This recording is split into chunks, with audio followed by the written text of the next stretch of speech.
सारणी के गुण जानना था, जिसमें हमने प्रॉपर्टी 3 को बताया, ठीक है ना। चौथा प्रॉपर्टी क्या कहता है कि यदि सारणी के किसी स्तंभ मतलब कॉलम या पंक्ति मतलब रो का प्रत्येक अवयव 2 या 2 से अधिक राशियों का योग हो, तो सारणी उसी क्रम में 2 या 2 से अधिक सारणी के योग के बराबर होगा। जैसे एग्जांपल के तौर पर मान लो कि अगर कोई है ना इस तरह का A B C D E F, मान लीजिए G है यहाँ पे और प्लस यहाँ पे कोई नंबर K1 दे दिए, G यहाँ पे H है, यहाँ पे नंबर दे दिए K2 जोड़ दिए, ठीक है ना, और I में K3 जोड़ दिए, ठीक है ना। कहने का मतलब किसी रो में या किसी कॉलम में कोई कांस्टेंट अगर जोड़ा गया है, ठीक है ना, तो इसको हम लोग दो पार्ट में इसको जोड़ में लिख सकते हैं, ठीक है ना। इसको दो भाग में से तोड़ सकते हैं। A D G लिखिए, मतलब जो जोड़ का पहला एलिमेंट है ना, जोड़ में जो प्लस नाम का आ रहा है उसका पहला एलिमेंट लिखेंगे, ठीक है ना। B E पहला एलिमेंट H हो जाएगा, उसी तरह C F I हो जाएगा, और प्लस के फॉर्म में लिख सकते हैं A D K मतलब दूसरा एलिमेंट जो ऐड होगा, ठीक है ना। B C E F और K2 K3 इस तरह से हम लोग लिख सकते हैं। मतलब उसी क्रम में क्या कर रहा है, सारणी को उसी क्रम में 2 या 2 से अधिक सारणी के योग के बराबर लिख सकते हैं। मतलब जो वैल्यू इसका होगा वही वैल्यू इसके ऐड करने के बाद जो होगा, मतलब जो प्लस वाला है एक बार क्या करना है, प्लस के पहले वाला सा पूरा लिख देना है और बाकी पीछे वाला पूरा, ठीक है ना। और फिर प्लस में ये वाला जो है जो ए लिख दिए, इसके बाद सेकंड में ये वाला लिखेंगे, K1 K2 K3 करेंगे। तो इसका जो डिटरमिनेंट वैल्यू रहेगा, इसका प्लस इसका जो डिटरमिनेंट वैल्यू रहेगा वो पहले वाले के डिटरमिनेंट के बराबर आएगा। ये प्रॉपर्टी नंबर कौन सा कहता है, चौथा बोलता है। प्रॉपर्टी नंबर 5वां क्या कहता है, किसी सारणी के किसी पंक्ति या स्तंभ मतलब किसी रो या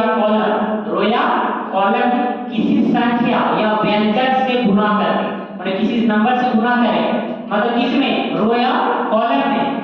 करे, तो उसे दूसरे पंक्ति या स्तंभ में जोड़ने या घटाने से सारणी का मान नहीं बदलता है। जैसे यहाँ पे इसको अच्छे से मान लिया जाए कि हमें लिख दिए A B C D E F G H I, अगर हमको मान है ये सारणी है, ठीक है ना, इसको हम लोग इसका वैल्यू जो है इसी के बराबर आ सकता है। कैसे, अगर मान लो इसका नाम K से गुणा कर दिए, क्या कर दिए कि रो 3 में K से गुणा कर दिए, क्या कर दिए, रो 3 में K से गुणा कर दिए और रो 1 को जोड़ दिए उसमें K गुने G,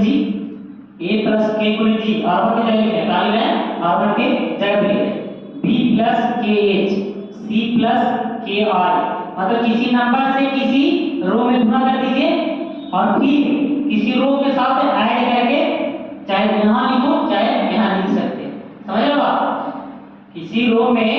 मतलब ये दोनों में जोड़ कर लिख सकते हैं, इसमें कुछ मल्टीप्लाई करें, वही कह रहा है कि किसी सारणी किसी पंक्ति या स्तंभ में किसी संख्या कोई संख्या मतलब संख्या यहाँ पे क्या होगा, क्या हो गया, कोई संख्या क्या हो गया, क्या हो गया, तो मैंने किसी रो या किसी कॉलम से क्या कर दिया, गुणा कर दिया, और गुणा करके किसी दूसरे के साथ जोड़ के रूप में हम किसी को स्तंभ को दिखा सकते हैं। इससे हमारा कोई वैल्यू चेंज नहीं आएगा, सेम ही वैल्यू आएगा, या घटा भी सकते हैं, जोड़ या घटा सकते हैं। बाकी velocity D E F G H I, लेकिन जब करोगे तो यहाँ पे E लिखोगे, कहाँ पे चेंज किया, R1 में चेंज किया, किसने चेंज किया,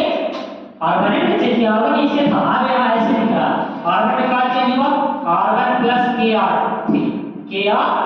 चेंज हो गया, R1 plus K into R3, R1 की जगह पे लिखे ना, तो जो लिखेंगे तो वहां पे आप बगल में शो कर सकते हो कि ऐसे किए हैं, ठीक है। और इससे हमारा जो वैल्यू इसका है वही वैल्यू इसका है, इसमें कोई चेंजेस नहीं होगा। समझ में आई बात, यहाँ तक कोई डाउट नहीं किसी को,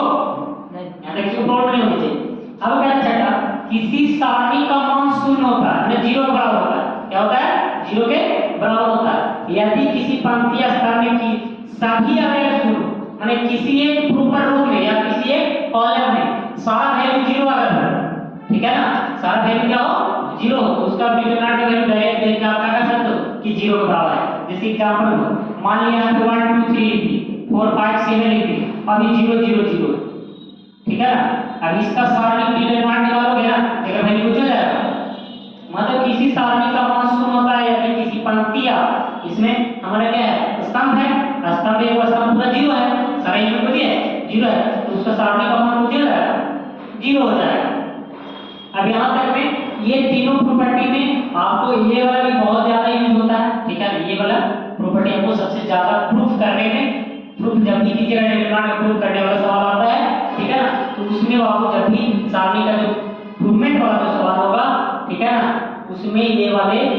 मतलब ये आपको रिमेंबर रखना है। कौन सा आप बोले, प्रॉपर्टी नंबर दूसरा, प्रॉपर्टी नंबर पांचवा, ठीक है। और ये तो 0 तो ऐसे देगा, प्रॉपर्टी नंबर फर्स्ट भी